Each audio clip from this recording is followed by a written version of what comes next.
Today I'm going to show you how to do a purl stitch English style. English style means I'm holding the yarn in my right hand, okay?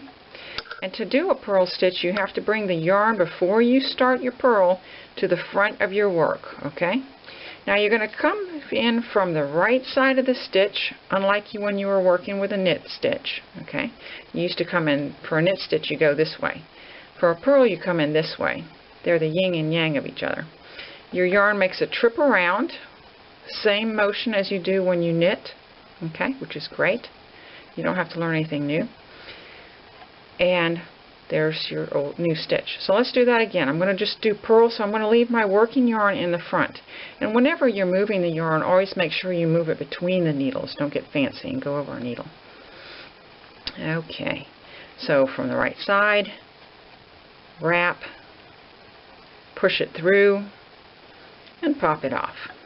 Again, right side, wrap. Oh, I'll leave it in the screen next time. Pull it through, pop it off. So the purl stitch is working in the foreground. Now you can really see what's happening, okay? And yet you have to push it to the rear to get it to complete.